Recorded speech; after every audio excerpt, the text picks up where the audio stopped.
നാറ്റ്വസ് trophy ഭയങ്കര ഓർമ്മയുള്ള ഒരു സംഭവമാണ്. അതിന്റെ ഓർമ്മകൾ എങ്ങനെയാണ്? അതിന്റെ ഓർമ്മകൾ ഒറ്റ ഓർമ്മയുള്ളൂ, മറ്റേ താനുള്ള ഒരു കറക്റ്റല്ലേ അല്ലേ? അത് 2004 325 അങ്ങനെ എടുത്തു അവരത്ര. ഇംഗ്ലണ്ട് നമ്മളൊരു 4-5 വിക്കറ്റ് പോയിട്ട് യുവരാജ് സിംഗും കെയ്ഫോർഡും കളി കഴിപ്പിച്ചല്ലേ.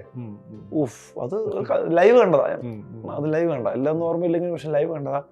അവിടെ നിന്ന് മറ്റേ നമ്മുടെ ഗാംഗുലി ഇത് പിഴയും മേടിച്ച് കിട്ടി. സ്റ്റിൽ പിഴ അടച്ചാലും കുഴപ്പമില്ല, അതൊരു മാസമായിരുന്നു അല്ലേ. ഇങ്ങനെ ഗ്രൗണ്ടിൽ എപ്പോഴെങ്കിലും നമ്മൾ കളിക്കുന്ന സമയത്ത് ഇതേപോലെ ഒരു സെലിബ്രേഷൻ നടത്തണം തോന്നിയിട്ടുണ്ടോ, നടത്തിയിട്ടുണ്ടോ? ചെറുപ്പത്തിൽ നടത്തിയിട്ടുണ്ട്. ഇപ്പൊ അങ്ങനെ ആരെങ്കിലും അനുകരിച്ചിട്ടുണ്ടോ ഇതേപോലെ? പിന്നെ ഇതൊക്കെ സ്ഥിരം കാണിക്കരുത്, പ്രൊവോക്ക് ചെയ്യാൻ വേണ്ടി കളി കഴിഞ്ഞു. അതൊക്കെ ചെറുപ്പത്തിൽ ഒരുപാട് ചെയ്തിട്ടുണ്ട്. അതൊക്കെ സൗരവ് ഗാംഗുലി ആയിരുന്നു ആ സമയത്ത്.